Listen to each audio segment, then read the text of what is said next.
အားလုံးပဲမင်္ဂလာပါ RK Reaction နဲ့အားလုံးကိုကြိုဆိုပါရစေဒီနေ့ကျွန်တော်ဒီအပြင်ဘက်ကိုရောက်နေတာပေါ့နော်ဒီ park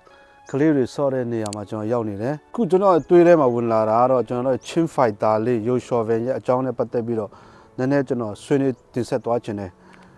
လာမယ့်စနေနေ့28ရက်နေ့ပေါ့နော်အဲ့မှာ UFC 317ပွဲထိုးဖို့ရှိတယ်သူနဲ့ထိုးရမယ့်သူ့ရဲ့ပြန်ဖက်ကတော့ Brandon Royval လို့ခေါ်တယ်ပြီးတော့သူတို့နှစ်ယောက်ရဲ့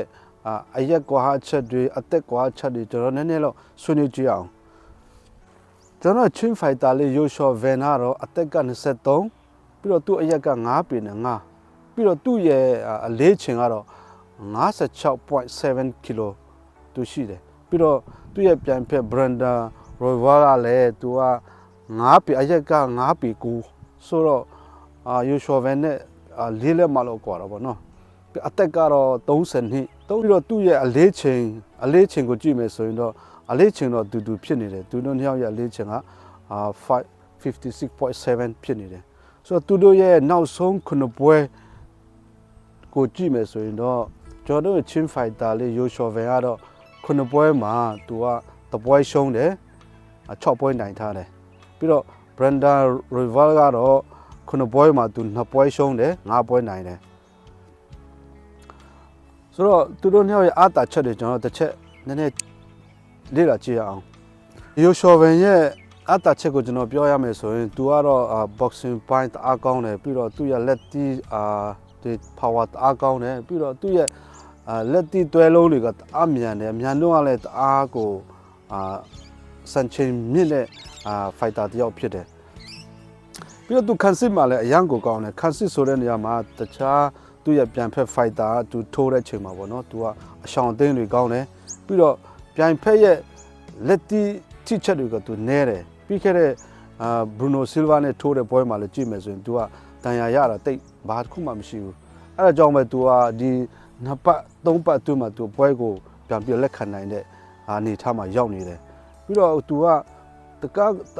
တအားကိုဖြစ်လက်နဲ့သူကဆော့တယ်ပြီးတော့သူ့ရဲ့စိတ်ဓာတ်ကတအားကိုခိုင်မာတဲ့လူတစ်ယောက်ဖြစ်တယ်ပြီးတော့သူက game plan ထဲမှာပဲသူကောင်းကိုသူဆွဲပြီးတော့အချိန်တွေကိုလည်းသူကသူ့ရဲ့ပြန်ဖက်ရဲ့ကစားကွက်တွေကိုသူကြည့်ပြီးတော့ကောင်းသူထိန်းနိုင်တယ်လင်းတွေလာနေလို့အတန်တွေကနည်းနည်းဆူရနေတယ်ဆိုတော့ coffee လက်တစ်ချက်တောက်လိုက်မယ်ခု Yoshioven ရဲ့ပြန်ဖက် Brandon Royval ရဲ့အတာချက်ကိုပြောရမယ်ဆိုရင်သူကတော့ ground ပိုင်းလည်းကောင်းတယ်ပြီးတော့ stand fight လည်းကောင်းတယ်ပြီးတော့သူ့ရဲ့ဒူးတွေလည်းတုံးတာကောင်းတယ်ပြီးတော့တဒေါင်စစ်တွေလည်းတုံးတယ်သူပြောရမယ်ဆိုသူကတိုင်းကွက်စုံတဲ့ကစားသမားပေါ့နော်သူခြေတံလက်တံလည်းရှည်တယ်မဲ့သူအခုနောက်ပိုင်းလေ့ကျင့်တဲ့ဘယ်ဖက်ကပို့ပြီးတော့လေ့ကျင့်ရလဲဆိုရင်တော့သူက ground ပိုင်းကိုသူပို့ပြီးအားတာပြီးတော့လေ့ကျင့်နေတာသူ့ရဲ့ဗီဒီယိုတွေမှာတွေ့ရတယ်ဘာလို့လဲဆိုတော့ကျွန်တော်ရဲ့အမြင်မှာတော့သူကတော့သူ Yoshioven ကို ground ပိုင်းကိုခေါ်ပြီးတော့ ground ပိုင်းနဲ့ပဲသူနိုင်ဖို့သူက plan ကစီစဉ်လာတယ်လို့ကျွန်တော်ထင်တယ်။ဘာဖြစ်ဖြစ်ကျွန်တော်တို့ရဲ့ Chin Fighter လေး Yoshioven ကတော့ ground ပိုင်းမှာလည်းသူက defend လုပ်လို့ရတယ်ပြီး stand fight မှာလည်း defend လုပ်လို့ရတယ်ပြီးတော့သူကတကယ်plan ကိုကောင်းချပြီးတော့သူ game ထဲမှာသူ့ရဲ့ plan ကိုကောင်းချိန်ပြီးတော့ဆော့နိုင်တဲ့ကစားသမားဆိုတော့ Yoshioven အတွက်တော့ဘာမှစိတ်ပူစရာအကြောင်းမရှိဘူး။ဒိုင်တွေရဲ့ betting page ချက်ကိုကျွန်တော်ကြည့်မယ်ဆိုရင်လည်း Yoshioven ကတအားနဲနေတယ်။ Brandon Royval ကတအားအများကြီးများတယ်ဘယ်လောက်ထိများလဲဆိုရင်သူက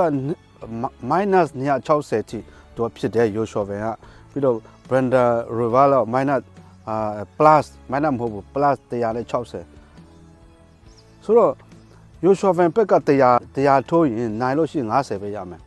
Brandon Royval ဘက်က100ထိုးရင်သူနိုင်လို့ရှိရင်250ပေါ့ဆိုတော့အဲ့ဒီဒိုင်တွေရဲ့ GP ချက်ရဆိုရင်ကျွန်တော် Yoshioven ဘက်ကတာတယ် Yoshioven နိုင်မယ်လို့သူတို့တွက်ထားတာရှိတယ်ပြီးတော့နာမည်ကြီး fighter တွေကပြောတဲ့ဟာကြည့်မယ်ဆိုရင်လည်း Yoshioven ကနိုင်မယ်လို့အကုန်လုံးတွက်ထားကြတယ်ဆိုခုနကကျွန်တော်ရဲ့တုံးသက်ချက်တွေဒိုင်တွေရဲ့ betting ပေးမှုတွေနာမည်ကြီး fighter တွေရဲ့တုံးသက်ချက်တွေအားလုံးပေါင်းလိုက်လို့ရှိရင်ကျွန်တော်တို့ရဲ့မြန်မာအကုံဆောင် Chin Fighter လေးဟာအနိုင်နဲ့ပိုင်းပြီးတော့အင်အပြန်လှမယ်လို့တုံးသက်ရင်းနဲ့ဒီဗီဒီယိုကိုဒီမှာပဲနားပြစီအားလုံးကိုကျေးဇူးအများကြီးတင်ပါတယ်